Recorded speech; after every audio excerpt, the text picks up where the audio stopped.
This is Bob Snyder with Snyder Soapbox, and today we're going to look at the Berean Study Bible. They were kind enough to send me a copy free for review, and just give you some impressions, and then if you want to look at all the stats and close-up pictures, you can go to my website, snydersoapbox.com, and read the review. This is just basically going to be a little video of my subjective opinions on this. The BSB, Berean Study Bible, is a translation, so just like with any translation, there's a bit of interpretation that goes on, especially when you deal with, ancient languages and different collections of text. So basically, you have to look at the culture, the language, the way idioms were used. You have to cross-reference texts that you can get from the time period that weren't in the collections of texts that you're looking at, that you're translating, so you can see how the idioms were used, figures of speech, and make sure you're doing it right. You have to understand the original languages, and there's some people out there that shouldn't be translating the Bible, and they'll get public domain things like the King James Version or the American Standard Version, and they'll go and they'll run off on their own and they'll say, look, I've got a new translation of the Bible. And the BSB isn't that. It looks like it's a good solid translation. I don't know that it adds anything of value in the field of good translations that are out there. I mean, we've got the ESV. The BSB seems to make some of the same choices in translation that the ESV does. We've got the NASB, and I see spots where I'm like, well, that looks like the way the NASB 1995 one translated it. So I'm like, well, where does it really fit as a translation? It is nice to read. It's easy to read. I've been living with it for a while now. It's not difficult to read. You don't find yourself, rereading sections over and over again, trying to figure out what was meant. But in doing that, interpreting what they believe a passage means, that can again take some of the options away from the person looking at a more literal text. I'm really interested to see what they do with their literal translation that they're coming out with as far as a hard copy they say that planned. That one, to me, I'd be really interested in looking at. This one was interesting. I'm not saying it wasn't interesting. I agreed with some of the decisions they made, and some of the other ones I was like, not so much. But there was nothing that I've read so far that stood out and raised a red flag that made me say, oh, it's a horrible translation. I'd read this BSB before I'd read, like the Message or the NLT or anything like that. I'm even, I don't even like the NET, the net version, as much as, the BSB. So, does it fill a niche somewhere in the translation world? I don't know. That's something you'd have to answer for yourself, if you're looking at translations and you're not happy with the ones you've been reading. Is it necessary? I don't think it was a necessary translation. But, if we go past the translation and look at what we've got here, we've got an accurate translation that isn't owned by one of the major Christian publishers that has their way with Scripture too often, so they can increase sales. I don't like that. That's why I've been a fan in the past of Lockman Foundation and Crossway. Crossway owns the ESV, English Standard Version. Lockman owns the NASB. Recently, they've given permission to Masters to do the Legacy Standard Bible. Really looking forward to that when it releases in full at the end of this year. I really loved the 1995 NASB. That was my favorite translation for years and years and years. Sad to see the 2020. I know a lot of people love the 2020. Whatever, that's, if that's your preference as far as I guess I can't say that they're invalid translations, the choices that are made, because you could look at the Greek text in a lot of those places where they've made decisions that I wouldn't have made, and you could say, well, it is a valid translation of the text, but when I look at it, I say, okay, it's valid, just like my understanding of this translation that I would do would be valid But I would say, which one is more in keeping with the intent of the one who communicated it? That's where I differ. I'm like, I think that you're erring on the side of inclusivity, whereas I'd be erring on the side of being as accurate in rendering it as I could, without caring about how people feel about it so much. That's why I don't like the 2020. It seems to go too far, but that's a different story. The BSB, I say, is more conservative in spots than that, but without actually reading the entire Bible in the BSB translation, there's going to be spots where I'm sure over the next year or so as I read it, I'm going to go, why'd they do it that way? And other spots where I'm like, wow, I'm glad they did it that way. I've already run into a few of those. Unfortunately, I didn't write them down, so I can't recall right off the top of my head which spots those were. So it's a good translation. Really interested to see what their literal Bible translation is going to look like when it comes out. For the qualities of the Bible itself, the physical print Bible, as opposed to the translation, because we've talked about the translation, let's talk about the print Bible that they sent. Wow, I really love the text block. It's an amazing text block. So this is a sub $50 Bible, and the text block is a sewn spine text block, and it's printed and bound in America on really heavy paper. Like I said, for the stats, you can read my review on my website. This is just going to be like a little highlight reel, if you will. But, I'm not hurting it. It is pretty flexible. Well, it came in an envelope, it didn't come in a box. They really should package it in a box. I know it would probably increase their shipping costs, but there's people getting banged up Bibles when they order them directly from them. So the cover, though, is probably my biggest gripe about this particular edition, and the irregular ribbon length. Some people have longer ribbons, some people have shorter ribbons. I don't exactly know what's going on. This is a synthetic. It's like it's a fake leather, but unlike the True Tone covers on Crossway Bibles, I don't think this is going to hold up as well. What limited use I've used this with already, the cover is starting to get wrinkles in it. And someone could say that's, because the way that I've been using this Bible.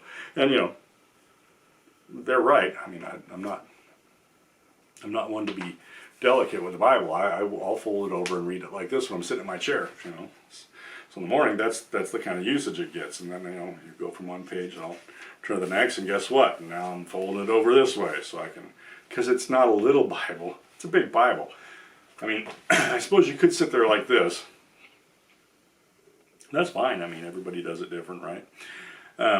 But we've got a paste down, kind of a shiny paper on the inside that's pasted down, and then they've got perimeter stitching of the synthetic underneath that, and the text block is joined, of course, by this long sheet of paper.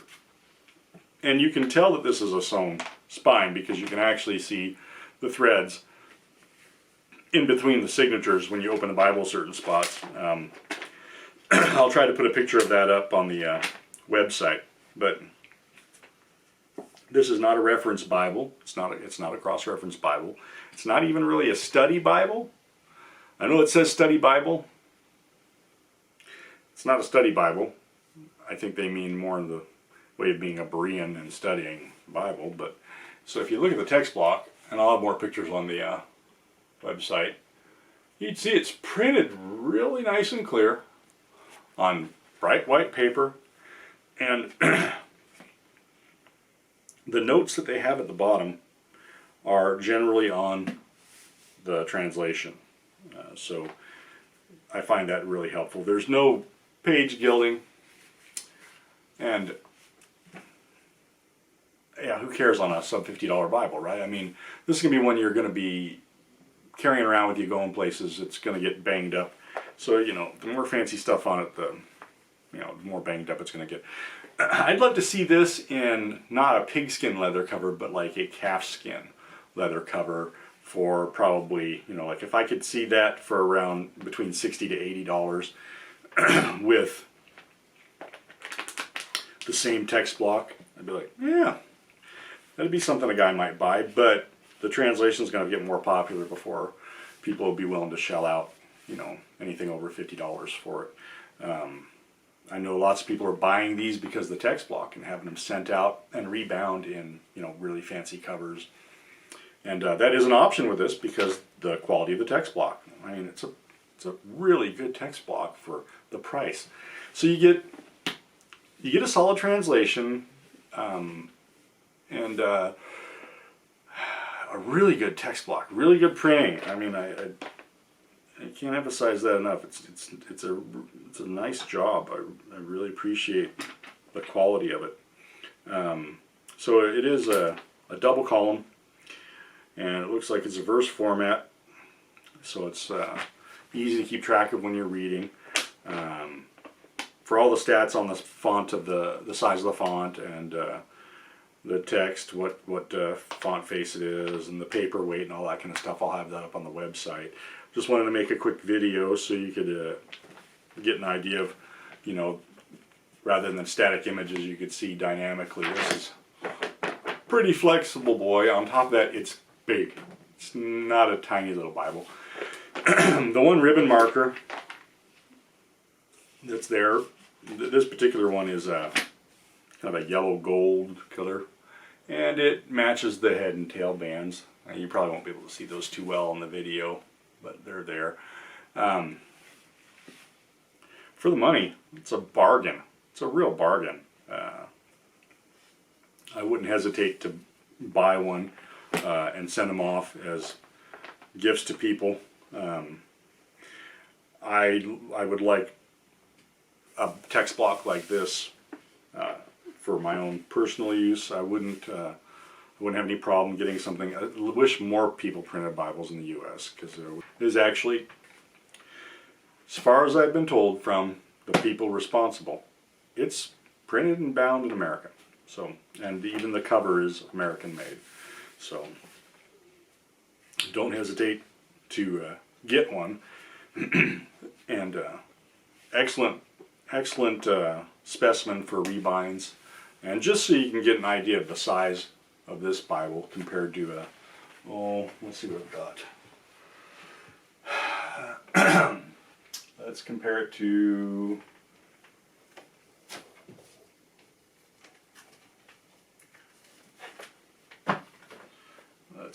these two. So compare it to these two.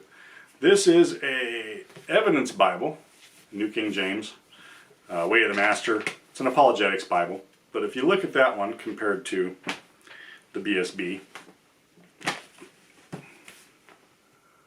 BSB is not quite as thick. It's a little longer. See if I can get him up in there. It's a little longer, less thick. It's wider. It's wider. The font is bigger in the BSB. The Evidence Bible's got so much stuff crammed in it as far as articles that you end up with a smaller font. So this one actually is harder on the eyes. This one's easier on the eyes.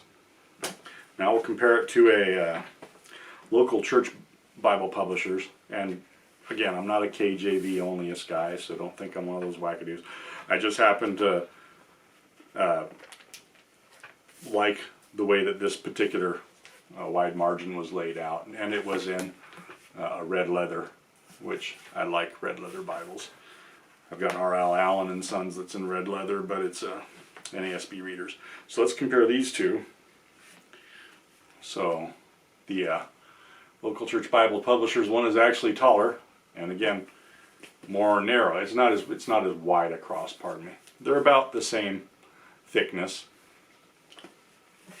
But again, because of finite Bible design, right? Since this is a wide margin, the text can only be so big without making the Bible humongous. And that's why this is so easy on the eyes. That's why the BSB is so easy on the eyes, easy to read that way. It doesn't hurt your eyes after sitting with it for a while. Because there's no cross references. The margins aren't wide at all. The text fills up the whole page. And because of that, you can have a really nice readable size font. You can have a Bible that's not overly thick. Yeah, it's wide. Okay, big whoop. But the thing is, since it's so flexible, it really gets less wide real quick and easy. You see what I'm saying? I actually really enjoy reading this Bible in the morning when I'm reading because of the print and the font. The flexibility, the durability of the spine. Really enjoy it. It's an enjoyable Bible. Am I head over heels for it like some of the guys on social media that I'm friends with? I mean, I get it. They get enthused and they're like, wow, this is the greatest thing since sliced bread. More power to you. I'm glad you're reading your Bible. So, you know what they say about translations. The best one is the one that you'll read all the time, right? That you're going to read daily. So if the BSB does it for you, then more power to you. Read it. It seems like a good translation. I haven't read anything in it that makes me go, wow, they are way off base on a primary doctrine, a primary article of faith. Hasn't happened. So, and I don't think it will. You know, they've been running Bible Hub for years and years now. Bible Hub's a good site. So, you know, they're reputable. It's not going to be one of these fly-by-night things where some lone guy in his basement decides he wants to make a Bible translation and comes up with all kinds of weird things, or some activist group like the Queen James translation. I mean, it's not a translation. It's just a mess, right? Heresy and evil. And at any rate, I hope you enjoy the video. And as always, you can go to the website and read more in-depth review and see pictures. The BSB, overall, good translation, really nice text block, and easy to read. So if that's what you're after and you don't want to spend a bunch of money, I'd say go check them out. Get one for yourself. Can't hurt to have one in your library, right? It's always good to have as many different translations as a person wants to have and can afford to have. You know, that way, when you get through a Bible and you're like, well, I think I need to thin them down a little bit. I know some of you sell them and make money to buy the next one, but you can always give them away. It's a great thing about having a bunch of Bibles. You can give them away to people. You got a coworker at work and you talk to them and share the gospel with them, and they're like, wow, I want to know more about God, but I don't have a Bible. You can be like, hey, you strike me as the type of guy that might enjoy this particular Bible, and you go grab it for him. You know, because some guys, you work with them a little bit and you go, if I give him a 95 NASB or a King James Version, he's probably going to get lost. You know, I'm not saying that he's slow or anything, but you know, you work with some people, especially younger people. They're not, you know, they go through school, they don't read any Shakespeare or anything in their English literature classes, so you know, maybe they're not exposed to that kind of language, so they'd have a harder time with it. You work with somebody who's a little older, and you're like, you know, they grew up in a context where you think they might like, you know, King James or a New King James out of your collection. You can give them one of those, you know. So it doesn't hurt to have different translations lying around, especially for the purpose of evangelism and discipleship. So the BSB is a good option because the price is right there. You can buy one and give it away, and buy another one and give it away. And great idea there, giving away Bibles, right? Okay, so anyhow, thanks for coming and watching the video, and I hope you go out and buy your favorite translations and read them every day. All right, take care. God bless.